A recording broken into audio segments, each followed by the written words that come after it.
Hello, my name is Andrew Apostolou. I'm the deputy editor of Fathom Journal, and I'm on this call with my colleague Khaled Bendor, the editor of Fathom Journal. We're joined today, January the 19th, 2026, by Alireza Nader, an independent scholar of Iran based in Washington, D.C. Alireza was previously a senior international policy analyst at the Rand Corporation. Alireza, thank you so much for joining us today. Thank you for having me. Thank you very much. Alireza, like to just start with what may sound like an obvious question, but let's reflect, please, on what's been happening in terms of the mass protests. Why did they break out in late December of 2025? And how did they evolve in the weeks afterwards? Well, thank you so much for having me again. It's a real pleasure speaking with you. So much has happened since the protest started in late December. I keep checking the date to see what date we're in, January 19th. This is hard for me to believe because so much has happened in Iran, and much of it has been just very horrific. We've witnessed the largest massacre in modern Iranian history, with up to 20,000 people reported murdered by the Islamic Republic. The number could be higher.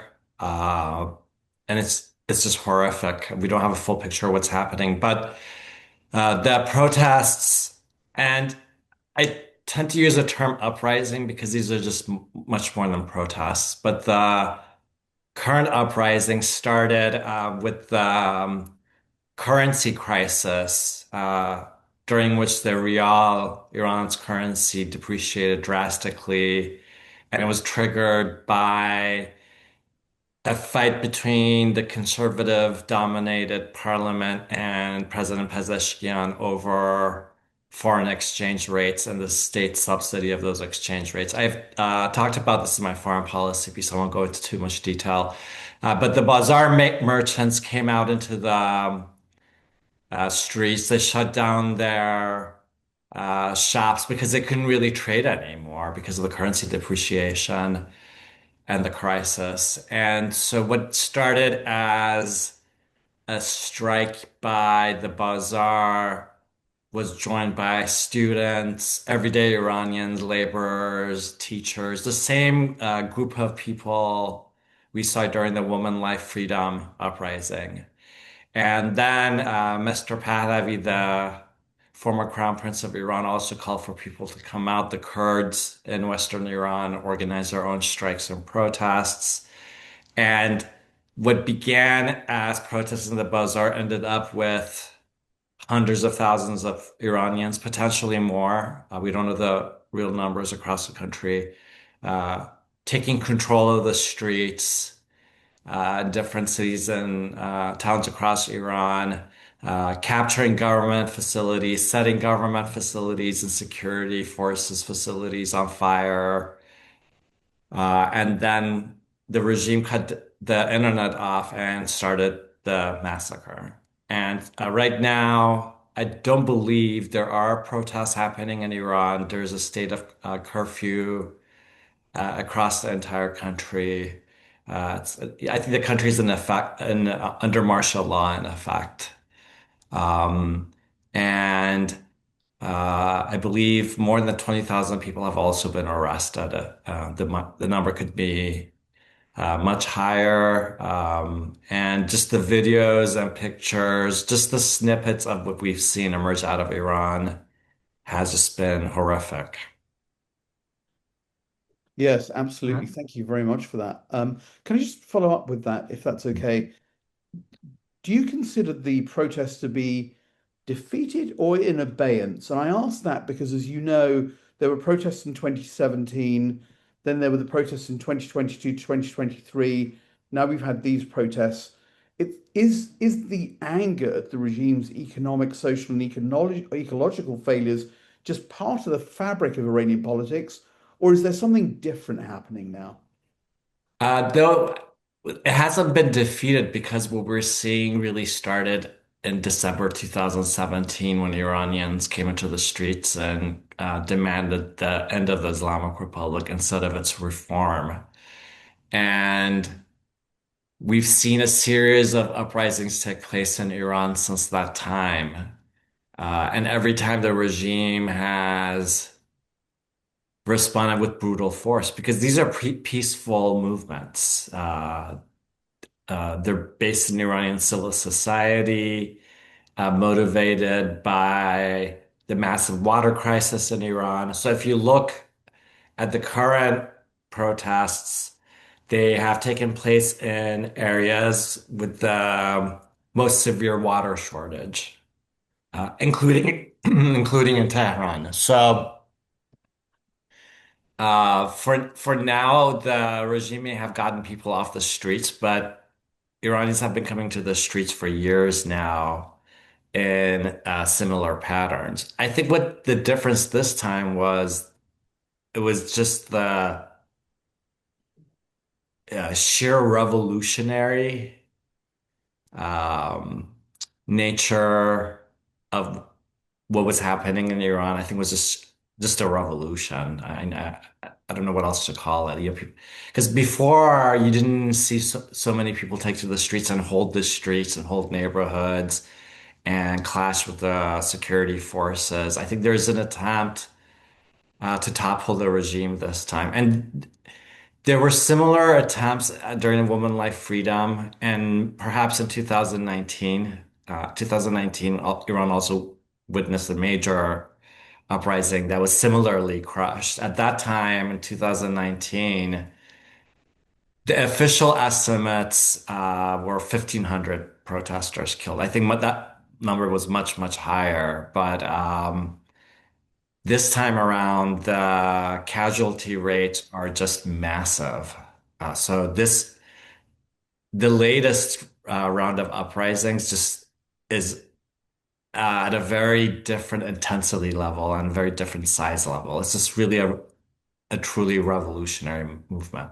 You talk about how, in some ways, since December, the demonstrations or the rebellion has evolved. I think perhaps the Trump administration's approach has also evolved over recent days or weeks.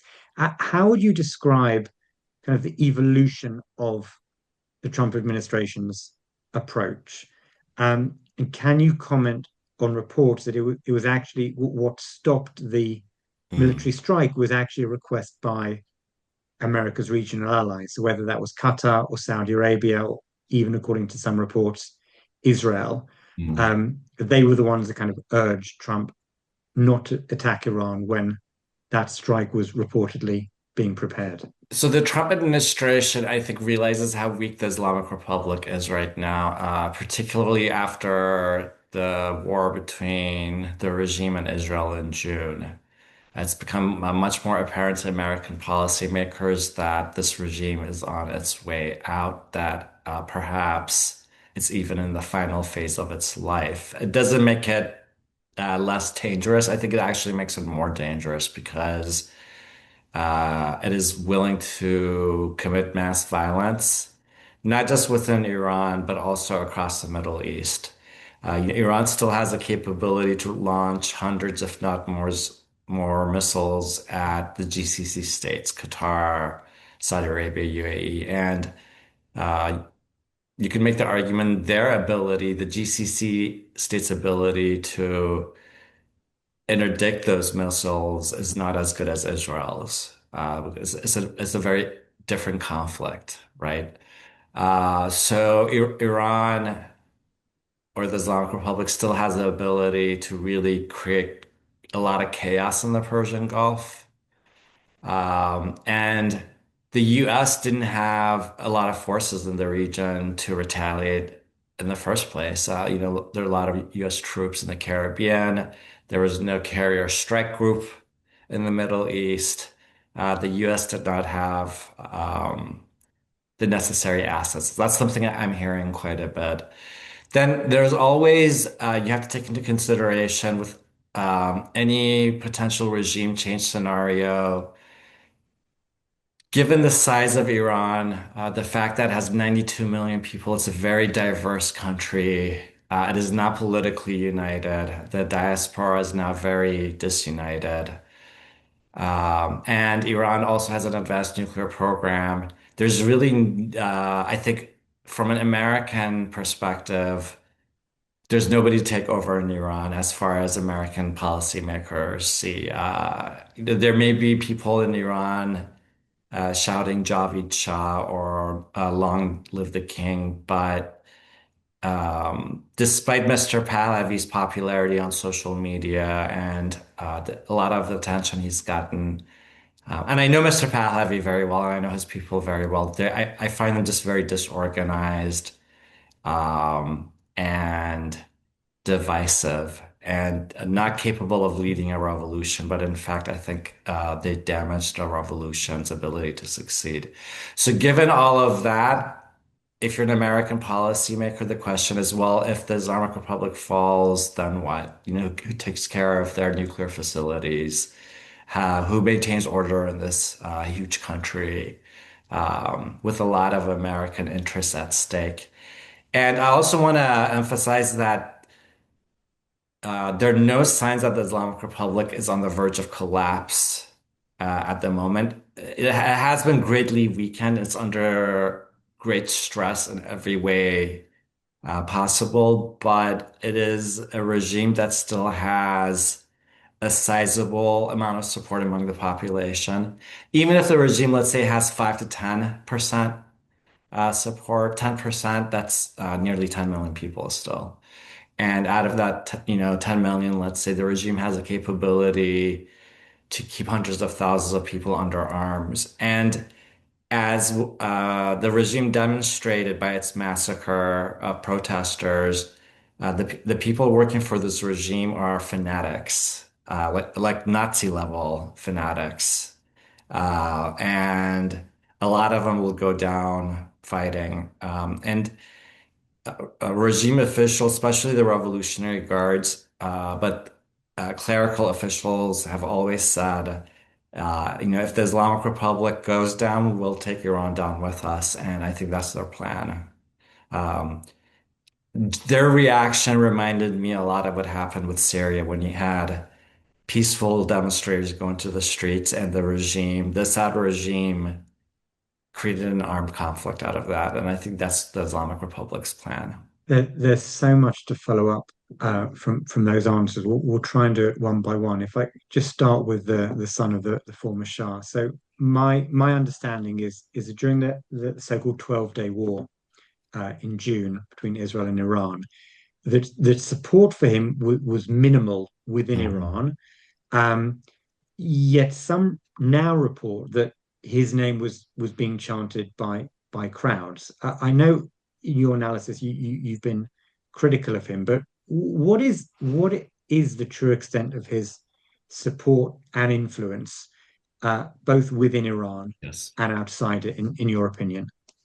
So one reason I think, and you make a very good point because during the 12-day war, nobody listened to Pahlavi when he called for Iranians to go into the streets. I think actually that made him look very ineffective because um, off of social media, even people I talked to in real life made fun of him or were resentful toward him. But from June until now, there's been a major campaign to sell him to the public in Iran, carried out by Iran International, which is arguably the most watched Persian language television broadcast.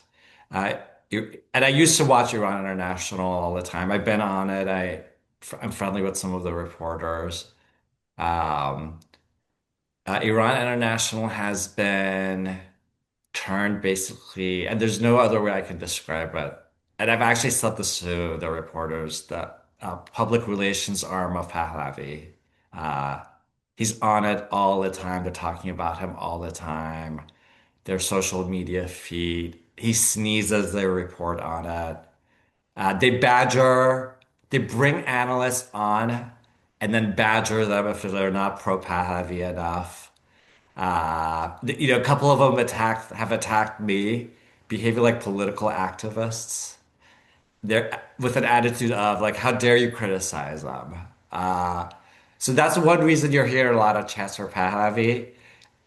Social media as well. There are a lot of pro-Israel accounts or accounts, I should say, operated by actual Israelis from within Israel that, and a number of other accounts that have mass followings, but they're not necessarily obviously Israeli, but I can tell are Israeli accounts that are pumping him up constantly.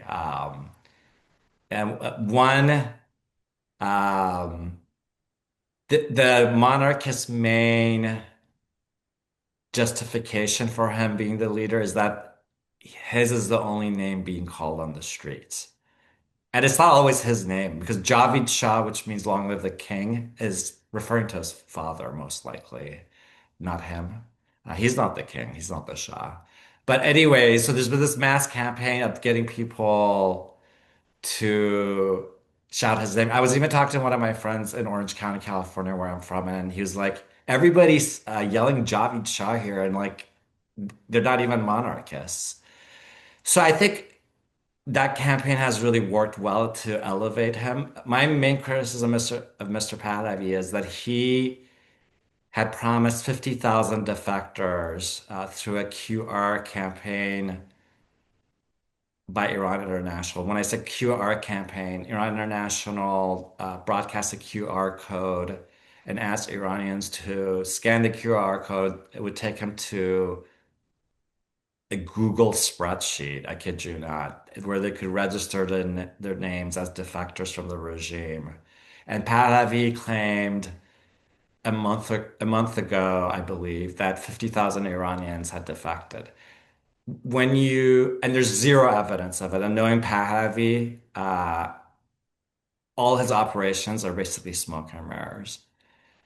So when you put out this sort of information in Iran, and Iran International is telling people there are tens of thousands of regime defectors go into the streets, shout Javid Shah, it has an impact. But there doesn't appear to have been any support or assistance to the thousands of people killed in Iran. The regime, as far as I see, has not been weakened. Um, and right now, there's a complete lack of leadership outside of Iran in the diaspora because Mr. Pahlavi has split the opposition in two by claiming he's the leader of the opposition, which many of us do not accept. And, unfortunately, I see a lot of my Israeli friends also caught up, and pro-Israeli American friends caught up in this euphoria about him. People who would tell me 10 years ago that this guy can't do anything, he's never done anything in his life, are now calling me, telling me, no, he's the guy to unite Iranians. Iranians need another Shah. As if we can ignore the history of the Pahlavi dynasty in Iran and everything that has happened before then. So I think we have to be really careful to separate fact from fiction, fantasy from reality. What a lot of Mr. Pahlavi presents is fantasy. Right. That's really interesting. Can I ask you, coming off that then, what from your perspective, Alireza, do you think would be the best approach for the US government? Is it to support the protest movement with capabilities they don't have, such as organizational, networking, coalition building? Is it just to throw some more sanctions at Iran? Or is the threat of military force something they should always have? Or is it all of the above? I think the United States should have immediately intervened after the massacre of the protesters. The US really missed a great chance to make an impact to increase its deterrence capability. Um, you can make an argument that it shouldn't have concentrated so many of its forces in the Caribbean. Iran is by far the bigger national security issue for the United States. And it will always be. It's not just a matter of the United States not buying that much oil from the Middle East. There's just so much more at stake. And the United States is tied to Iran. And these two countries have a special relationship. Right now, it's a very bad relationship, um, but going beyond that, I think the Trump administration should have intervened uh, all these years, we've been talking about developing the capability to prevent the regime from shutting down the internet and massacring people. As far as I can tell, nothing has been done since 2019. Like after 2019, when people were massacred in Iran, there was a flurry of papers and meetings and think tank events. But the regime did the same thing at a greater scale this time around. So I think making sure the regime can't disrupt communications in Iran, providing communication tools, um, choosing who to engage with carefully, not choosing somebody within the opposition as the leader. I think that's really important. So, for example, VOA Persian is now being pressured by the Pahlavists to toe the line. And good on VOA Persian journalists for refusing to do that because it's seen as a professional organization. It's not like a monarchist channel like Iran International.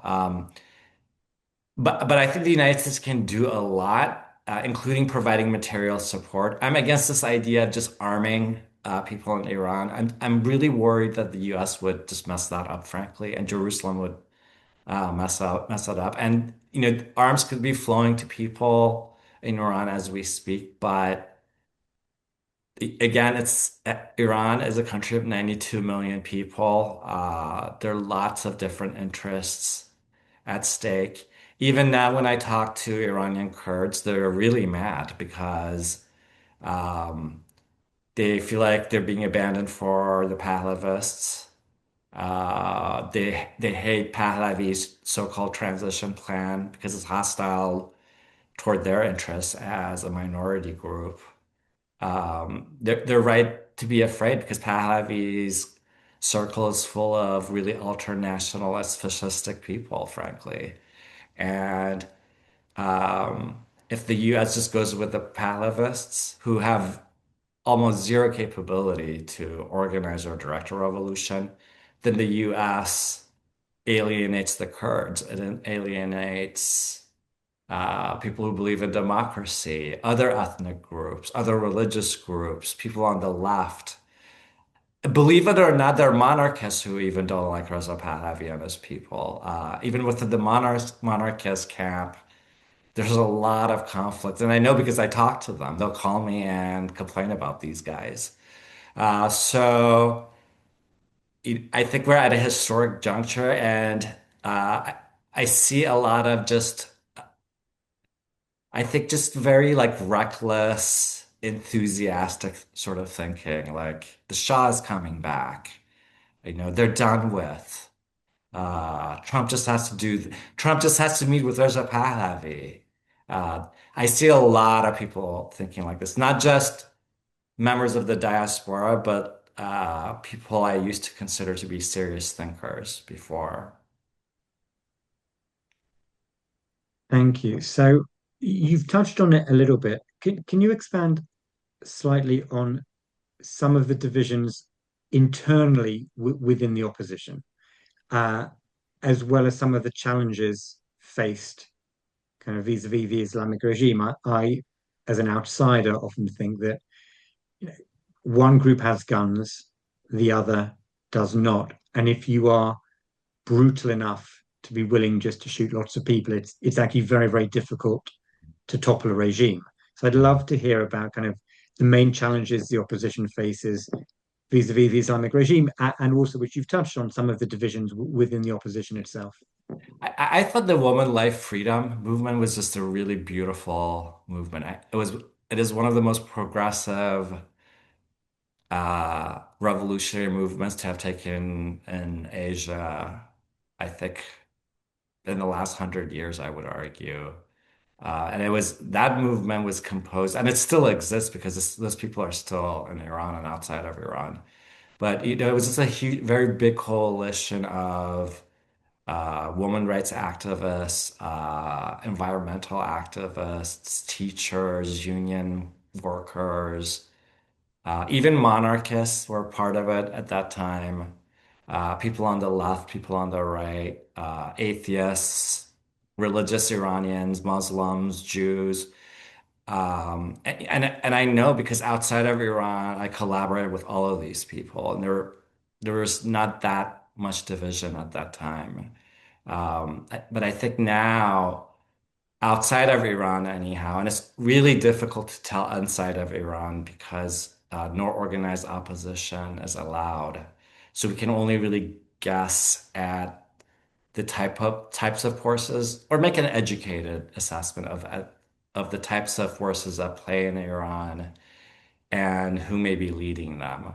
But outside of Iran, the diaspora is very divided, and I think the recent uprising actually has widened the divisions because now you have the monarchists claiming that Reza Pahlavi is the only leader. Only his name is being chanted in the streets.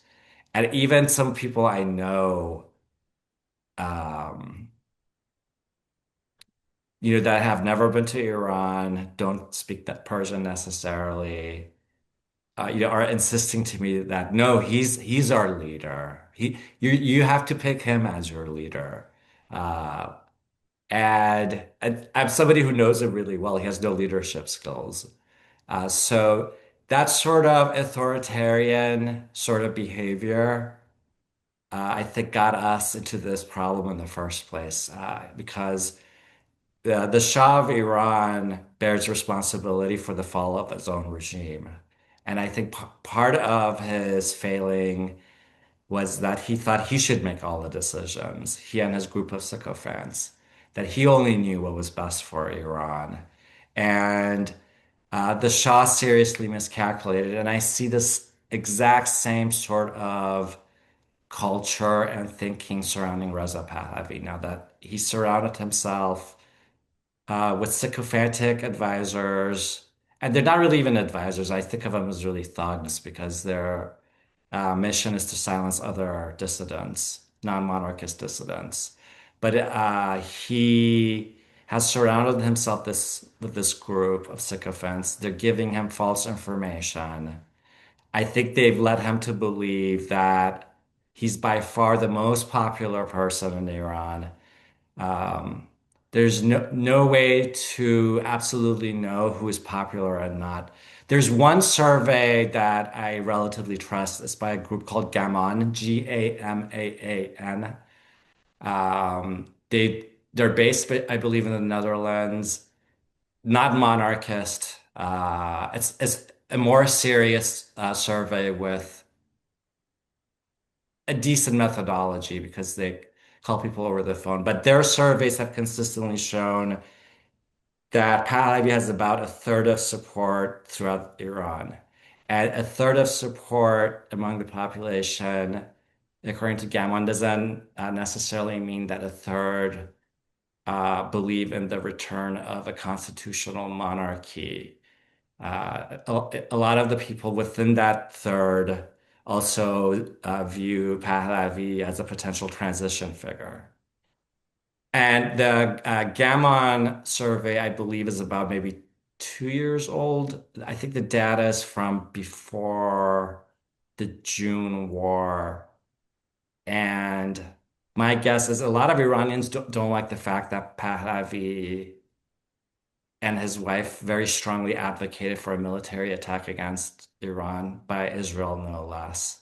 So his numbers could be even lower than that. And then we'll have to see after this latest round um, what his opinion polling is like. But I want to emphasize this is not an election, right? Like the Pahlavis and their supporters are treating this like an election, that he's the only candidate, only his name is being shouted at Iran.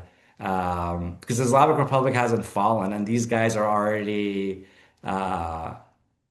divvying up their portion of power with the assumption that it's just going to be them. But I think the situation is just much more complex that they realize that I think they really do live in an alternate universe where the Shah is going to come back and everything is going to be great. This movement, it's not even really just having studied it quite a bit and just seen it up close and seeing just the behavior of people around Pahlavi. it's not necessarily just a political movement. It's more like kind of like a cult even, because the people, like the hardcore Palavists, treat him as some sort of like prophet or messiah. Uh, and it has a very cult-like features, including hand kissing, bowing down. So what they present in public is very different than what you see in private. And you have to get to know him well to see some of this private behavior. It's very feudal. If you're an American or Israeli or European used to democracy and you see it, it's jarring. Uh, and just having seen that, there's no way I can believe these guys are going to be a bridge to democracy. I think just it's laughable, the idea to me. Alireza, thank you. That's really interesting reflection. I wanted to, if you will permit me, raise some final issues before we conclude this very informative discussion. So you mentioned the attempt to encourage defections. Is there any indication that lower ranking regime elements are interested in defecting, or that parts of the regime's social base was very involved in the protests? In addition, we know that some top regime officials sought to contact the Americans during the recent protests. Is there a chance of a type of Iranian Delcy Rodriguez, the Venezuelan vice president who's not that different from Maduro, but who took over? Could we have that kind of scenario with bits of the regime maybe cutting a deal with the US? That's interesting. And I've been really thinking about that scenario as well, the Venezuela scenario, what could happen with Iran. There have been indications of lower level regime officials and soldiers defecting. I have not seen any major defections. In fact, since I've been tracking the uprising since 2017, I have seen very little sign of major defections, the regime cracking. It's just something we all wish for. I've wished for. I haven't seen it. It could happen. I think with the regime, Khamenei really stands in the way of any sort of change because he's not willing to concede on the nuclear issue and a lot of other things, right? One theory is that the Islamic Republic, especially once Khamenei is gone, or even if they get rid of him, that'll become less Islamic. Still authoritarian, but not Islamist, not necessarily hostile toward the United States or Israel. Um, and that's a possibility. Even before the recent uprising, the regime appeared to have really given up on enforcing the compulsory hijab. There appeared to be a lot of social easing, concerts in the streets, etc. But I don't want to make a very big deal out of all of that. But that fed the theory that this could happen. The theocracy could morph into like a Revolutionary Guard style sort of authoritarian regime. I think with the massacre, though, the massacre showed demonstrated to me like just how fundamentally Islamist regime is and how ideological it is. Because I think part of the killing, the frenzy of killing, is not just that they want to stay in power. It just seems very extremely vicious to me. I don't say this lightly. I don't like using Nazi comparisons very often, but just as somebody who studied history, it reminded me of how the Nazis executed people in Europe before the gas chambers and with their death squads. I don't remember the exact German name for it. But if you read some of the accounts coming from Iran, and you have to be really careful not to read a lot of it because I think you could get PTSD from it, frankly. But just the level of savagery makes me be skeptical that this regime is gonna have a Deng Xiaoping moment, as Valley Nasr has argued, or going to evolve into something else. I mean, this is just a fascist regime. Like, how does it evolve into something else? I think this regime is more likely to cause a massive internal war in Iran, rather than give up. I hope I'm wrong. I hope there are a group of people who might get rid of the most radical. Um, but I mean, how long have we been waiting for the pragmatics in Iran to come up? Since 1979. They never do. They never do. It never happens. So I'm just really not hopeful about the coup evolution sort of trajectory. It could happen. I could be wrong. And I think part of the big problem is just lack of information coming to us from Iran. It's very, very difficult to know what's happening on the ground. And anybody who tells you they know what's happening on the ground is not being honest. So a number of things could happen, but I haven't seen evidence for them necessarily. Alireza, thank you so much. You say that no one really knows what's going on the ground, and while that's true, I think you have succeeded in shining a light for us on some of the things that have been going on. So thank you very much. Thank you for your time. Thank I you. guess we last spoke 6 months ago in Yeah, June, I remember when you. a generationally significant event happened. Perhaps the next time we speak, there'll be another generationally significant event. But thank you so much. We really Thank you appreciate so it. much for inviting me. Thank you very much, Ali Reza.